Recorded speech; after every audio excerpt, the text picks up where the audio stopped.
Right now, on to the point. The redistricting fight is on, with ads for and against starting to flood voters across the state. In both the pro and the con sides of this debate, we'll have plenty of advertisements. We're just moving forward and hoping it gets better. After years of parking and traffic headaches, some changes are coming to a neighborhood near Lodi Lake. A powerful earthquake hits Afghanistan, killing hundreds. Reaction from our local Afghan community. It's a pain that we all share together as a family, as a community. Concerns and confusion in the public health community. Leaders at the CDC now calling on Congress to step in. Good evening. Thank you so much for joining us on To The Point. I'm Alex Bell, and we do start with breaking news tonight. Fire crews are battling a wildfire in the town of Rescue out in El Dorado County. The Valley Fire is threatening homes, but we are learning that some evacuation orders have been downgraded to warning. So I want to go ahead and bring in ABC 10's Garshpal Sangha, who's live with us right now. Tell us what the conditions are like this evening. Yeah, Alex, the conditions are getting much better than they did just a few hours ago. It's still somewhat hot, but not as hot it was just a few hours ago. Right now, the winds aren't too much, which probably helped fire crews with this firefight. Now, we're at a home here on Deer Valley Court, and you can take a look at the fire. This is the best vantage point we have been able to get for a long time, but you can take a look at that burn scar on this hillside. Some hot spots there, but fire crews are doing their best to really put this out. Now, the good news is that forward progress was stopped about more than an hour ago, and that fire is not advancing into new areas. But let's go and show you video of what this fire looked like just a few hours ago. The Valley Fire started just after 1:30 this afternoon near Sweet Valley Road in Rescue, and by 3:45 p.m. it had grown to 16 acres and was just 5% contained. Now, firefighters say at one point the fire was moving uphill with extreme fire behavior and a moderate rate of spread. As you mentioned, evacuation orders were issued and they have since slightly been downgraded. And here's what some people we spoke with had to say about when they saw the fire. When we first saw it, it looked very big and very close. They really done a good job knocking it down. Yeah. So, but we worried just about our friend. Yeah. So we came to check on her, and I've just finished talking to her. And so air crews hit the fire hard from above with multiple water and retardant drops. And crews on the ground are the ones who had that tough job of putting out the fire. And back out here live, again, it's just amazing where things stand compared to just a few hours ago. Even though they have stopped the forward progress, ground crews aren't going anywhere. They're going to make sure all these hot spots are put out before they leave, but things are looking much better. No word yet on how this fire started. Reporting live from El Dorado County, Garshpal Sangha, ABC 10. Our California firefighters always working hard. Garshpal, thank you so much, and please stay safe out there. All right, with about 2 months until the special election, many voters are starting to see targeted ads and mail campaigns for and against Proposition 50. And the redistricting battle continues, and opponents and proponents are doing everything they can to persuade voters. ABC 10's Jeannie Nguyen is here to break down the first advertisements that have already come out, right, Jeannie? Alex, that's right. Those opposing and advocating for Proposition 50 are actively campaigning as we count down to Election Day. Now, this can be overwhelming with the amount of information voters are being presented with. So here's what both sides want voters to know before they make their decision. Proposition 50 threatens what voters built. We've had enough of red states and Trump changing the rules. You may have started seeing ads like this one on your social media as November's special election approaches. Proposition 50 will ask voters to temporarily amend the California Constitution, allowing redrawn congressional maps and bypassing the state's independent redistricting commission. So far, Governor Gavin Newsom has produced social media ads in support of the Prop 50 campaign. We support Prop 50. We think it's a critical measure to push back on the Trump administration. Activate America is an organization aimed at helping to elect more Democrats into Congress. The organization started sending out these postcards encouraging voters to vote yes on Prop 50, claiming it will protect democracy and that the prop is in response to what the Republicans are doing in Texas. We're hoping that with the new lines that are going to be drawn, that California might be able to net 5 Democratic seats, but there's no guarantee of that either. We're just trying to, to make things even up a little bit. The No on Prop 50 campaign started airing this ad by the organization Protect Voters First and sending out mailers like this one. Proposition 50 is a complete disenfranchisement of many voters all throughout the state of California. Charles Munger Jr., a conservative Bay Area physicist, contributed $10 million to this campaign against Prop 50, claiming it is unconstitutional. This was done and rushed within a matter of literally days. When the redistricting process took place, just in our current maps, to have that in place, that process took weeks upon weeks. One of the Protect Voters First Act mail campaigns quoted the League of Women Voters as against the ballot measure. The organization has since said it will not take a stance on the measure. Ultimately, analysts say the best way for voters to educate themselves is to look at both sides and the voter pamphlet provided by the Independent Legislative Analyst's Office, which will be mailed out to voters in the coming weeks. They are required to prepare analyses of all ballot measures, whether those ballot measures are placed on the statewide ballot by the legislature, which is the case here for November 4th special election, or if the voters by initiative place one or more measures on the ballot. So that's the first place to look. And a spokesperson for the Protect Voters First Act tells me they will release an additional No on Prop 50 ad tomorrow morning. It's unclear when additional ads will appear for proponents of Prop 50. And Alex, this is just a start. Of course, we'll be seeing more ads as the election nears. All right, Jeannie, thank you. As California voters get ready to cast their ballots in November, the Trump administration is working on gathering personal information about tens of millions of voters. So this comes as President Donald Trump wants to take a larger federal role in elections ahead of next year's midterms. The 2026 elections will determine party control in Congress during Trump's last 2 years in office. In recent weeks, the Department of Justice sent state election officials letters asking for unredacted copies of states' voter registration databases. This includes information of voters' names, birthdays, addresses, and driver's license numbers, or the last 4 digits of Social Security numbers. Now, the DOJ said its goal is to ensure compliance with a federal law requiring states to maintain accurate voter rolls. Now to an update on a story that we first brought to you back in June after years of dealing with parking and traffic headaches. Some changes are coming to a neighborhood near Lodi Lake. ABC10's Gabriel Porras has more. Hi, guys. With the lakeside view. Is it still morning? I don't know. Just steps from their front door. There's not much that makes Donna Phillips and her dog Skylar frustrated. I mean, it doesn't get any better than this. The water, the lake, the peacefulness, the serenity. But more than that, it's making new friends all the time. Except when those new friends visiting Lodi Lake park on the wrong parts of Laurel Avenue. When they block our road here, we can't get home.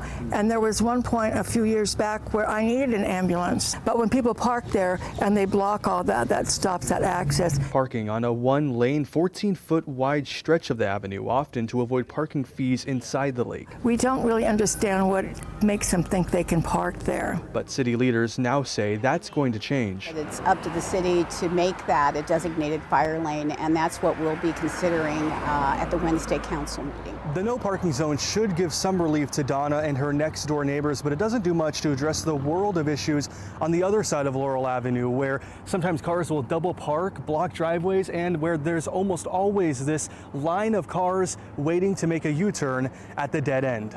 The residents have had individuals parking in their driveways, not fully understanding that this is a residential area, and we need to ensure that they have access to their parking. The possible solution, permit parking, not just on Laurel, but also on parts of Turner Road and Loma Drive. The residents have all signed on, and that is currently going through the process. We will probably see it come up at an October meeting for council's consideration. We're just moving forward and hoping it gets better. I'm very fortunate to live here.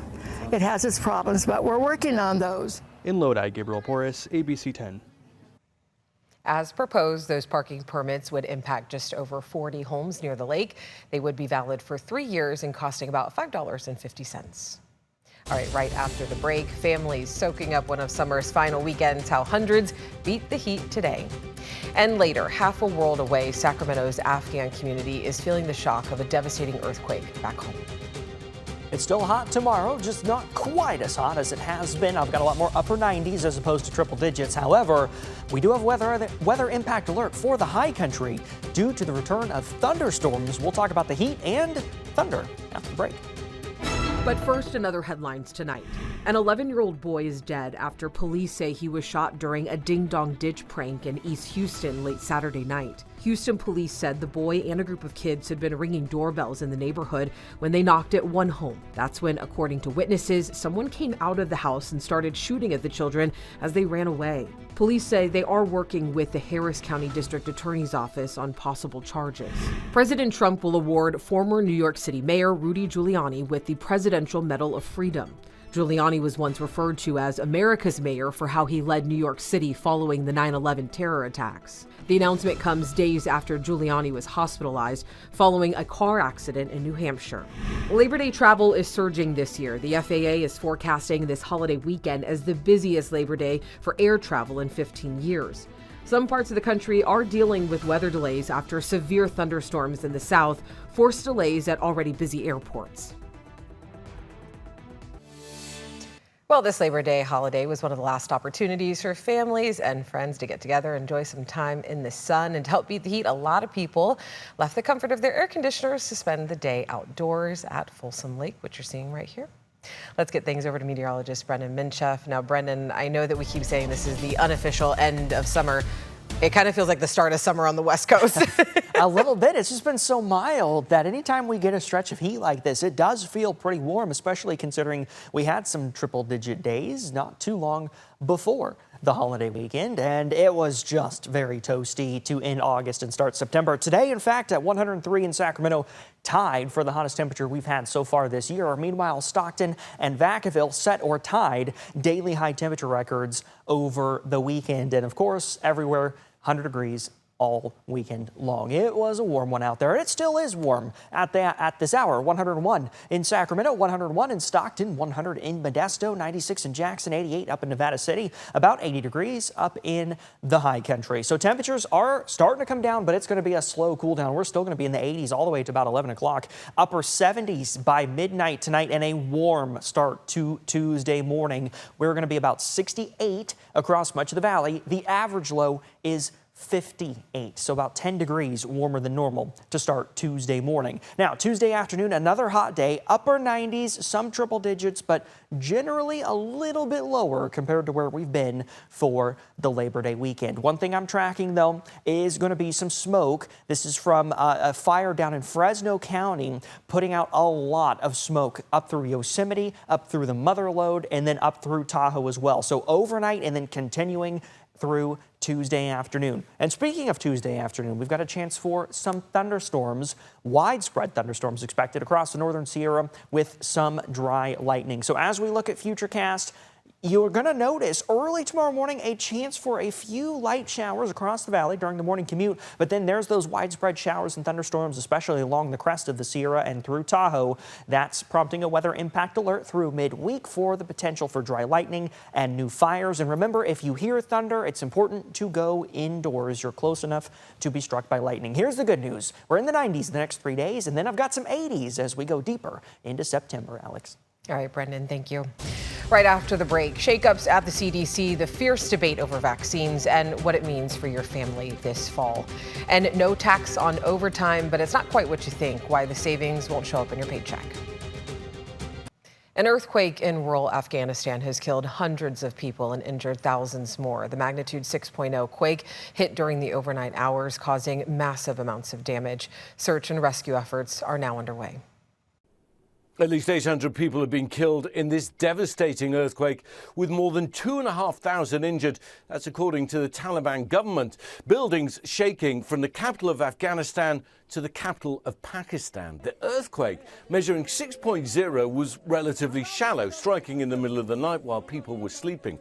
Rescue efforts are underway, but this is an extremely poor, mountainous, rural area and resources are limited. The epicenter was in the east of Afghanistan near the border with Pakistan. One local official telling ABC News that there's massive destruction around the epicenter. People are feared trapped under the rubble. It's difficult to reach those areas, and apparently whole villages have been completely destroyed. Most of the houses in these rural areas in Afghanistan are made of mud, and that means it's difficult for them to withstand earthquakes. Since the US withdrawal from the country, poverty rates have soared with a lack of proper health care, or infrastructure, which is making finding and rescuing people all the harder. Ian Pannell, ABC News, London. As families here watch the tragedy unfold overseas, they are thinking about loved ones back home.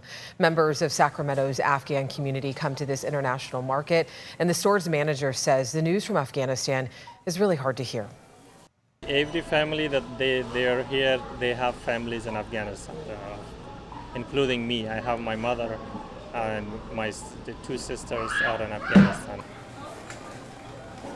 And California has the largest Afghan community in the United States, with Sacramento and Alameda counties at the top, according to a Migration Policy Institute analysis of U.S. Census data. Today, President Trump called on pharmaceutical companies to justify the success of their COVID vaccines. And this as the CDC is dealing with a change in leadership and growing confusion over who can still get the shot this fall. The White House says President Trump fired the head of the CDC, Susan Menarez, last week, and this led to several top officials at the agency resigning in protest. In an op-ed today in the New York Times, 9 former directors and acting directors of the CDC accuse Health Secretary Robert F. Kennedy Jr. of endangering the health of every American. Former CDC acting director Dr. Richard Besser is one of the op-ed's co-authors. What we're asking for is for Congress to fulfill its obligation of oversight for the department and make sure that this is not allowed to just continue. The FDA approved the new updated COVID vaccines while at the same time narrowing the guidelines on who should get them. The FDA greenlighting the vaccine only for seniors and younger people who have medical conditions, putting them at higher risk from COVID-19. At the largest pharmacy chain in the country, CVS, the vaccine is not being offered in 3 states, Nevada, New Mexico, and Massachusetts. In 13 other states and Washington, D.C., you need a prescription. They are available, though, in California. President Donald Trump made good on his campaign promise to eliminate tax on overtime. The legislation was signed into law via the One Big Beautiful Bill Act. Here's what you need to know. As with most laws, there are limits and exclusions. No tax on overtime is no different. First, it applies only to federal tax. You'll still pay state and local tax. The portion excluded from federal tax is only the half of your time and a half. So if you earn $20 an hour, your overtime pay is $30. The $10 is where you'll see the savings. If you're looking for an immediate change to your paycheck, you won't see it. They're looking and they're saying, hey, wait a minute, I'm still being taxed on this. You're not really being taxed on it, you're being taxed on the income you're bringing in. You'll be able to write off the extra portion at tax time. Shelley Rosales-White said the benefit will show up when you file your return and only for W-2 workers. Wait for your W-2 because a lot of people like to jump the gun and bring their last paycheck stubs. It may not be on there. The maximum annual deduction is $12,500. The deduction also phases out for people with an adjusted gross income over $150,000 and $300,000 for joint filers. Today was the final day of business for a local restaurant. After 8 years, Burger Patch in Sacramento closed its doors for good. The owners say it's because of financial reasons. The fast food restaurant specializes in plant-based cuisine, specifically their vegan burgers. Burger Patch touted that during their tenure, they've been able to put plant-based food in the spotlight by sponsoring the world's strongman competition, serving at Bottle Rock, and sparing 100,000 animals. This morning, a long line snaked around the corner of the Midtown location with people hoping to get one last serving. I almost cried because I love this place so much, and you know, we have so many milestones here. We're part of a group of girls who are vegan, and we came here a lot, and so it's an end of an era. And Burger Patch will be serving up food until 9 p.m. tonight or until they just run out of food. All right after the break, the Powerball jackpot is now up to more than $1 billion, where the odds stand and how tonight's drawing could make history. Powerball jackpot is now up to a staggering $1.1 billion. That's after no one correctly matched all 6 numbers on Saturday night. The next drawing is at 7:59 tonight. 7:59, almost an hour away. It will be the 5th largest prize in the history of the game. The odds of winning are roughly 1 in 292 million. I got to say good luck. And look, if you win, let us know. If you don't win, let us know what you would do with the money if you had all this imaginary money. We'd love to hear what you're going to do. Thank you so much for joining us. As always, you can reach out to our team anytime. We'd love to hear from you. You can always email us at tothepoint@abc10.com. Have a great night. I'll see you tomorrow. Let us know if you're the lucky winner.